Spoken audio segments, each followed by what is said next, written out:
ನಿಮ್ ಬೇಬಿಗೆ 4 ತಿಂಗಳಾಗಿದೆ. ಈಗಾಗ್ಲೇ ಹಲ್ಲು ಬರ್ತಿದ್ಯಾ? ಅಥವಾ ಬೇಬಿಗೆ 7 ತಿಂಗಳಾಗಿದೆ, ಇನ್ನೂ ಒಂದೇ ಒಂದು ಹಲ್ಲು ಕೂಡ ಬಂದಿಲ್ಲ ಅಂತ ಟೆನ್ಷನ್ ಆಗ್ತಿದ್ದೀರಾ? ಇನ್ನೊಂದು ಇಂಟ್ರೆಸ್ಟಿಂಗ್ ವಿಷಯ ಏನ್ ಗೊತ್ತಾ? ಕೆಲವು ಬೇಬೀಸ್ ಹುಟ್ಟುವಾಗ್ಲೇ ಹಲ್ಲು ಇರಬಹುದು. ಅದು ನಾರ್ಮಲ್ಲ? ಮೊದಲ ಹಲ್ಲು ಯಾವಾಗ ಬರುತ್ತೆ? ಟೀಥಿಂಗ್ ಸಮಯದಲ್ಲಿ ಫೀವರ್, ಲೂಸ್ ಮೋಷನ್ ಆಗುತ್ತಾ? ಇವತ್ತು ಈ ಎಲ್ಲಾ ಡೌಟ್ಸ್‌ಗೆ ಸಿಂಪಲ್ ಆಗಿ ಆನ್ಸರ್ ಕೊಡೋಣ. ನಮಸ್ಕಾರ ಎಲ್ಲರಿಗೂ. ನಾನು ಅಕ್ಷಿತಾ. ನಿಮ್ಮ ಪ್ರೀತಿಯ ನಿನಿಮೋ ಚಾನಲ್‌ಗೆ ಸ್ವಾಗತ. ಇದು ನಮ್ಮ ಬೇಬಿ ಟೀಥಿಂಗ್ ಪಾರ್ಟ್ 1 ವಿಡಿಯೋ ಆಗಿರುತ್ತೆ. ವಿಡಿಯೋ ಕೊನೆವರೆಗೂ ನೋಡಿ. ಏಕೆಂದ್ರೆ ಕೊನೆಯಲ್ಲಿ ಒಂದು ತುಂಬಾ ಇಂಪಾರ್ಟೆಂಟ್ ಪಾಯಿಂಟ್ ಹೇಳ್ತೀನಿ. ಹಾಗೆ ಪಾರ್ಟ್ 2 ವಿಡಿಯೋ ಕೂಡ ಇದೆ. ನಮ್ಮ ಚಾನಲ್‌ಗೆ ಹೋಗಿ ನೋಡಬಹುದು. ಮೊದಲ ಹಲ್ಲು ಯಾವಾಗ ಬರುತ್ತೆ? ಸಾಮಾನ್ಯವಾಗಿ ಬೇಬಿಯ ಮೊದಲ ಹಲ್ಲು ಸುಮಾರು 6 ತಿಂಗಳ ಸಮಯದಲ್ಲಿ ಬರುತ್ತೆ. ಆದರೆ 6 ತಿಂಗಳು ಅನ್ನೋದು ಫಿಕ್ಸ್ಡ್ ಡೇಟ್ ಅಲ್ಲ. ಕೆಲವು ಬೇಬೀಸ್ಗೆ ಬೇಗ ಬರ್ಬೋದು, ಕೆಲವು ಬೇಬೀಸ್ಗೆ ಸ್ವಲ್ಪ ತಡವಾಗಿ ಬರಬಹುದು. ಹಾಗಾಗಿ 6 ತಿಂಗಳಾದ್ರೂ ಹಲ್ಲು ಬಂದಿಲ್ಲ ಅಂತ ಮಾತ್ರ ಟೆನ್ಷನ್ ಆಗ್ಬೇಕಾಗಿಲ್ಲ. ಓಕೆ. ಎರಡನೆಯದು 4 ತಿಂಗಳಿಗೆ ಹಲ್ಲು ಬರ್ಬೋದಾ? ಹೌದು, ಬರಬಹುದು. ಕೆಲವು ಬೇಬೀಸ್ ನಲ್ಲಿ 4 ತಿಂಗಳಿಗೆ ಹಲ್ಲು ಬರುವಂತಹ ಸಿಗ್ನಲ್ ಕಾಣಿಸಬಹುದು. ಹಾಗಾಗಿ ನಿಮ್ಮ 4 ತಿಂಗಳ ಬೇಬಿಗೆ ಹಲ್ಲು ಕಾಣಿಸಿಕೊಂಡರೆ ಇಷ್ಟು ಬೇಗ ಹೇಗ್ ಬಂತು ಅಂತ ಪ್ಯಾನಿಕ್ ಆಗ್ಬೇಕಾಗಿಲ್ಲ. ಬೇಬಿಗೆ ಯಾವುದೇ ಡಿಸ್ಕಂಫರ್ಟ್ ಇದೆಯಾ ಅನ್ನೋದನ್ನ ಮಾತ್ರ ಗಮನಿಸಬೇಕಾಗುತ್ತೆ. ಮುಂದೆ 7 ತಿಂಗಳಾದ್ರೂ ಹಲ್ಲು ಬರ್ದಿದ್ರೆ, ಇದು ಪೇರೆಂಟ್ಸ್ ತುಂಬಾ ಕೇಳೋ ಕ್ವಶನ್ಸ್. ಡಾಕ್ಟರ್, ನನ್ನ ಬೇಬಿಗೆ 7 ಮಂತ್ಸ್ ಆಯ್ತು, ಇನ್ನೂ ಟೀತ್ ಬಂದಿಲ್ಲ. ಸೊ ನಿಮ್ ಬೇಬಿಗೆ 7 ತಿಂಗಳಾದ್ರೂ ಹಲ್ಲು ಬಂದಿಲ್ಲ ಅಂದ್ರೆ ಮಾತ್ರಕ್ಕೆ ತಕ್ಷಣ ವರಿ ಮಾಡ್ಬೇಕಾಗಿಲ್ಲ. ಪ್ರತಿಯೊಂದು ಬೇಬಿಗೂ ಟೀತ್ ಬರುವ ಟೈಮಿಂಗ್ ಬೇರೆ ಬೇರೆ ಆಗಿರ್ಬೋದು. ಬೇಬಿ ಬೇರೆ ರೀತಿಯಲ್ಲಿ ಹೆಲ್ತಿ ಆಗಿದ್ದು ನಾರ್ಮಲ್ ಆಗಿ ಗ್ರೋ ಆಗ್ತಿದ್ರೆ ಸ್ವಲ್ಪ ವೇಟ್ ಮಾಡಬಹುದು. ಆದರೂ ನಿಮ್ಗೆ ಕನ್ಸರ್ನ್ ಇದ್ರೆ ಪೀಡಿಯಾಟ್ರಿಷಿಯನ್ ಅಥವಾ ಪೀಡಿಯಾಟ್ರಿಕ್ ಡೆಂಟಿಸ್ಟ್ ಜೊತೆ ಮಾತನಾಡಬಹುದು. ಮತ್ತೆ ಯಾವ ಹಲ್ಲು ಮೊದಲು ಬರುತ್ತೆ?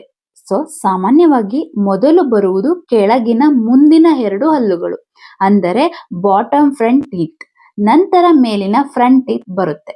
ಆಮೇಲೆ ಒಂದೊಂದಾಗಿ ಉಳಿದ ಹಲ್ಲುಗಳು ಬರುತ್ತಾ ಹೋಗ್ತವೆ. ಆದ್ರೆ ಎಲ್ಲಾ ಬೇಬೀಸ್ಗೂ ಎಕ್ಸಾಕ್ಟ್ ಸೇಮ್ ಆರ್ಡರ್ ಇರ್ಬೇಕಂತ ಏನಿಲ್ಲ. ನೆಕ್ಸ್ಟ್, ನ್ಯೂ ಬಾರ್ನ್ ಬೇಬಿಗೆ ಹುಟ್ಟುವಾಗ್ಲೇ ಹಲ್ಲು ಬರ್ಬೋದಾ? ಹೌದು, ಇದು ರೇರ್ ಆಗಿದ್ರು ಕೆಲವು ಬೇಬೀಸ್ ನಲ್ಲಿ ಹಲ್ಲಿನ ಜೊತೆಯಲ್ಲಿ ಹುಟ್ಟಬಹುದು. ಹುಟ್ಟುವಾಗಲೇ ಹಲ್ಲು ಇದ್ದರೆ ಅದನ್ನ ನೇಟಲ್ ಟೂತ್ ಅಂತ ಕರೀತಾರೆ. ಈಗ ನೇಟಲ್ ಟೂತ್ ಇದ್ರೆ ಏನ್ ಮಾಡ್ಬೇಕು? ಪ್ರತಿ ನೇಟಲ್ ಟೂತ್ ಡೇಂಜರಸ್ ಅಂತ ಅಲ್ಲ.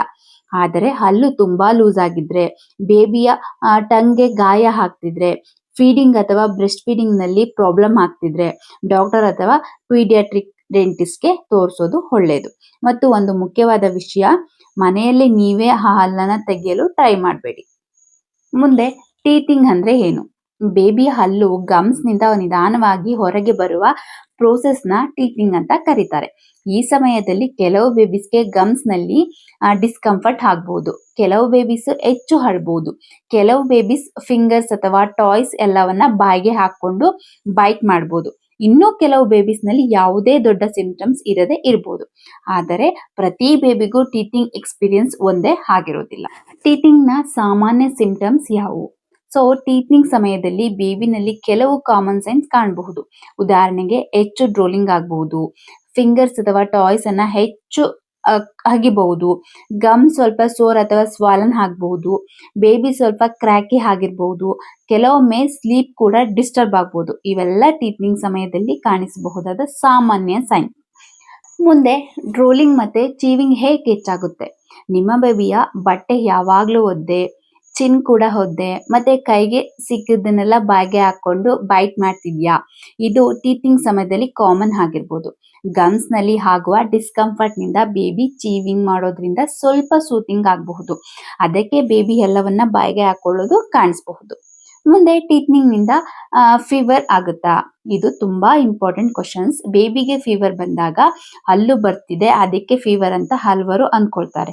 ಆದರೆ ಹೆಚ್ಚಿನ ಫೀವರ್ ಅನ್ನ ಸಿಂಪ್ಲಿ ಟೀಥಿಂಗ್ ಅಂತ ಹೇಳಿ ಇಗ್ನೋರ್ ಮಾಡಬಾರ್ದು. ಸುಮಾರು 38 ಡಿಗ್ರಿ ಸೆಲ್ಸಿಯಸ್ ಅಥವಾ ಅದಕ್ಕಿಂತ ಹೆಚ್ಚು ಟೆಂಪರೇಚರ್ ಇದ್ದರೆ, ವಿಶೇಷವಾಗಿ ಬೇಬಿ ಅಸ್ವಸ್ಥವಾಗಿ ಕಾಣಿಸಿದ್ರೆ ಡಾಕ್ಟರ್ಗೆ ತೋರಿಸೋದು ಮುಖ್ಯ. ಹಾಗಾಗಿ ಹೈ ಫೀವರ್ ಜಸ್ಟ್ ಟೀಥಿಂಗ್ ಅಂತ ಅಸ್ಯೂಮ್ ಮಾಡಬೇಡಿ. ಮುಂದೆ ಟೀಥಿಂಗ್ ನಿಂದ ಲೂಸ್ ಮೋಷನ್ ಆಗುತ್ತಾ?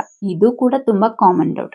ಹಲ್ಲು ಬರ್ತಿದೆ ಅದಕ್ಕೆ ಲೂಸ್ ಮೋಷನ್. ಆದರೆ ಲೂಸ್ ಮೋಷನ್ ಅನ್ನ ಟೀಥಿಂಗ್ ನ ನಾರ್ಮಲ್ ಸಿಂಪ್ಟಮ್ಸ್ ಅಂತ ಹೇಳಿ ಇಗ್ನೋರ್ ಮಾಡಬಾರ್ದು.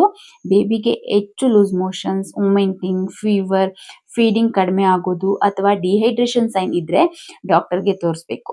ಎಲ್ಲವನ್ನ ಟೀತ್ನಿಂಗ್ ಮೇಲೆ ಬ್ಲೇಮ್ ಮಾಡಬಾರ್ದು. ಆದ್ರೆ ಪೇರೆಂಟ್ಸ್ ಇಲ್ಲಿ ಇನ್ನೊಂದು ದೊಡ್ಡ ಕ್ವಶನ್ಸ್ ಇದೆ. ಬೇಬಿಗೆ ಟೀತ್ನಿಂಗ್ ಪೇನ್ ಆಗ್ತಿದ್ರೆ ಮನೆಯಲ್ಲಿ ಏನ್ ಮಾಡ್ಬೇಕು? ಕೋಲ್ಡ್ ಟೀತರ್ ಕೊಡ್ಬೋದಾ? ಟೀತ್ನಿಂಗ್ ಜೆಲ್ ಸೇಫಾ? ಪೇನ್ ಮೆಡಿಸಿನ್ಸ್ ಕೊಡಬಹುದಾ? ಯಾವ ಹೋಮ್ ರೆಮಿಡೀಸ್ ತಪ್ಪಿಸ್ಬೇಕು? ಮತ್ತು ಮೊದಲ ಹಲ್ಲು ಬಂದ ತಕ್ಷಣ ಬ್ರಷಿಂಗ್ ಶುರು ಮಾಡ್ಬೇಕಾ? ಈ ಎಲ್ಲಾ ಕ್ವಶನ್ಸ್ಗೆ ಆನ್ಸರ್ ಕೊಡ್ತೀನಿ ಟೀತ್ನಿಂಗ್ ಪಾರ್ಟ್ 2 ನಲ್ಲಿ. ಸೊ ನಿಮ್ ಬೇಬಿಗೆ ಫಸ್ಟ್ ಟೂತ್ ಎಷ್ಟು ತಿಂಗಳಿಗೆ ಬಂತು ಅಂತ ಕಮೆಂಟ್ ನಲ್ಲಿ ಹೇಳಿ. ಈ ವಿಡಿಯೋ ಯೂಸ್ಫುಲ್ ಅನ್ಸಿದ್ರೆ ಇನ್ನೊಬ್ಬ ಪೇರೆಂಟ್ಸ್ಗೂ ಶೇರ್ ಮಾಡಿ. ಅಕ್ಷಿತಾ ನಿನಿಮೋಲ್ ಚಾನಲ್ಗೆ ಸಬ್ಸ್ಕ್ರೈಬ್ ಮಾಡಿ. ಪಾರ್ಟ್ 2 ಮಿಸ್ ಮಾಡಬೇಡಿ. ಧನ್ಯವಾದಗಳು.